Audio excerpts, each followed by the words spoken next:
unidiversidade. Existe a diversidade, por um lado, e se chega a ligar essa diversidade. Antes de responder sobre o fundo, eu te dou um conceito proposto por mim uma vez, que eu falei da Idade Média. Nossa concepção do mundo é uma concepção do mundo da unidade, um círculo fechado. Os alquimistas da Idade Média falavam de unicidade. A unicidade é a coesão da diversidade sem fechar, sem se fechar em si.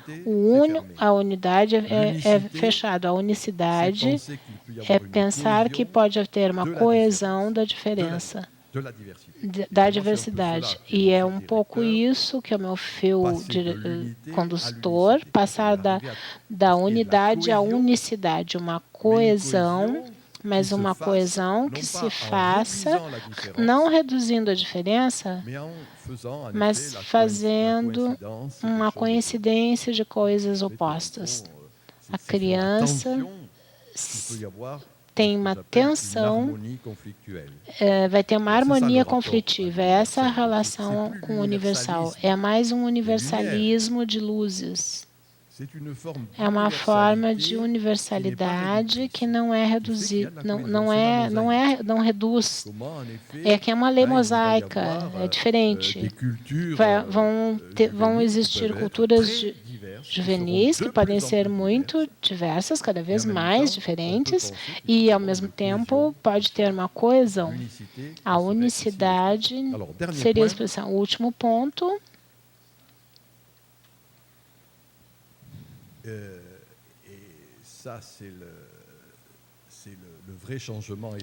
E é a grande mudança epistemológica. Nosso esquema de pensamento, todo o nosso esquema de pensamento que foi bem elaborado na perspectiva cartesiana, era um sujeito que agia sobre um objeto. O subjetivo e o objetivo. O sujeito era o mestre, a grande fórmula do Descartes. Ele era senhor e possuidor da natureza. A natureza era objeto, aquilo que foi jogado na minha frente, que eu devo dominar. E, no fundo, o que se observa é que essa concepção de um sujeito dominando um objeto chegou na devastação do mundo.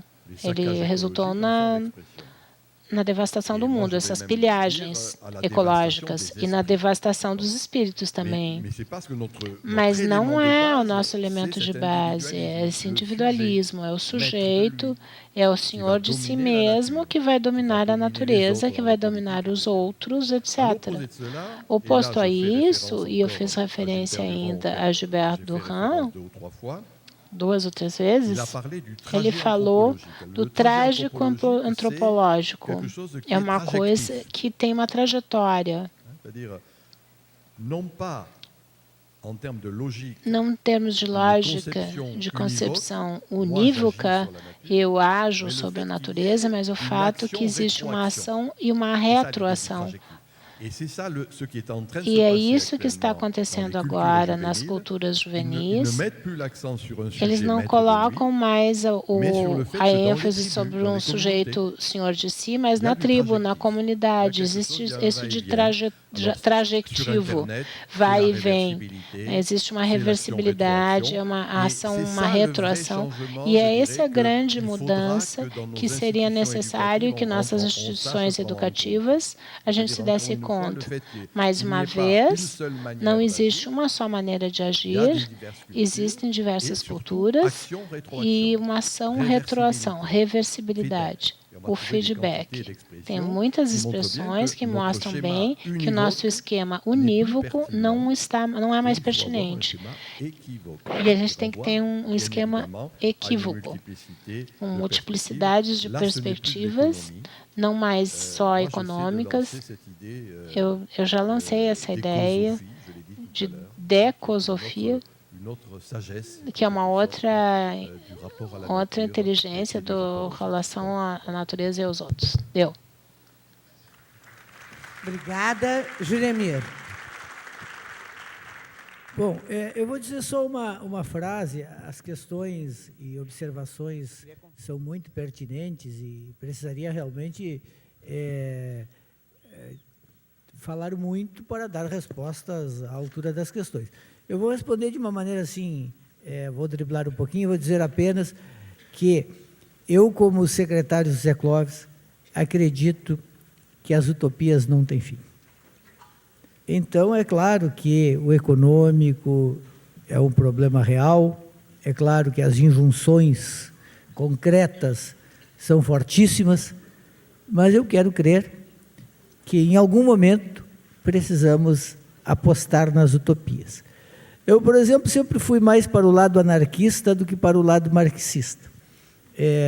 Isso não é nenhuma crítica, é apenas uma observação, para dizer o seguinte: a obra de Karl Marx sempre me pareceu monumental, mas uma obra muito menos monumental, do genro dele, o Paul Lafargue, O Direito à Preguiça, sempre me impressionou mais. Muito obrigado.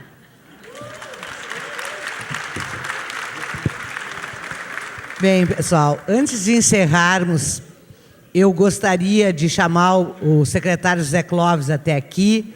Tem uma graça, um mimo a fazer aos nossos palestrantes. Gostaria, eu não vi a professora que fez a pergunta, da qual eu concordo plenamente, que num modelo de 50 minutos não dá para imaginar, quanto mais dá asas à poesia. O desafio desse nosso seminário é poder contribuir para que esta escola deixe de existir. Não há nada que obrigue a escola a se manter como ela é, seriada, 50 e 50, todo mundo igual. Não há nada. E essa fala da professora me faz ver que o parênteses está fechando de um lado e abrindo do outro. Que o nosso seminário possa ajudar nessa reflexão. Eu quero, antes de passar para o Zé Clóvis, agradecer a Simone, porque eu tomei conta da palavra. Secretário.